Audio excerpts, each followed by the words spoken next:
When you're looking to buy a house, there's probably one number that you focus on, and that's how much the property costs.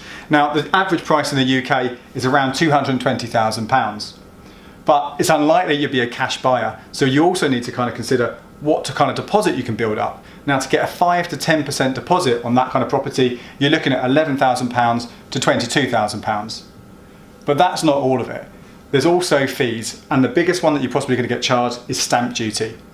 Now, for that kind of range of price of property, you're looking at £1,900. The more expensive the property, the higher this gets. So it's one of the biggest extras you're going to see. But it's not the only one. And really, before you even start looking at this kind of thing, you need to consider what those additional charges are, because it could make the difference between able to afford a house and it being too expensive. So I'm going to take you through some of those additional fees. You might not get charged all of them, but just think about whether they're in your budget.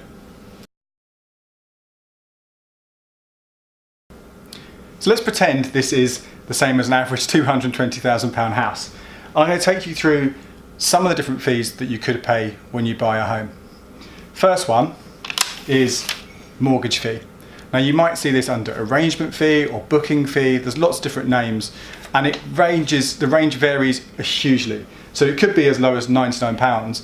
It could be as high as £2,000. So you've really got to consider what that is when you get your mortgage.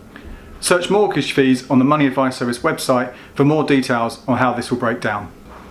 The second one we're going to look at is the valuation fee.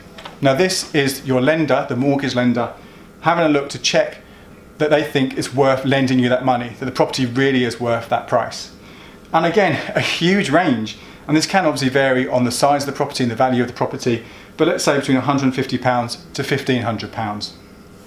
Next up is your side of things. It's a survey fee. You want to do this to check everything's all right with the property. Now, it's between £250 to £600 typically.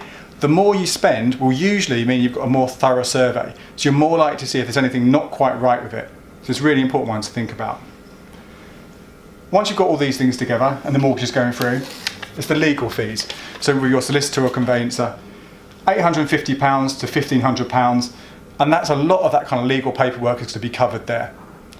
But there's also an extra cost that goes in with this, which is the local searches. And that's where your solicitor will look for any planning permission problems or other kind of bits and pieces which might make it an issue getting the mortgage.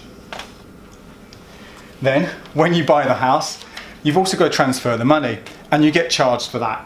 40 to 50 quid for an electronic transfer fee. You can't do much about that one. And then finally, once it's all gone through, once you've bought the house, then you've also got to pay for moving. Again, £300 to £600 are probably quite a typical range you can pay, but you can hire a van yourself to do it for cheaper, or it could even be more if you've got a lot of stuff to go.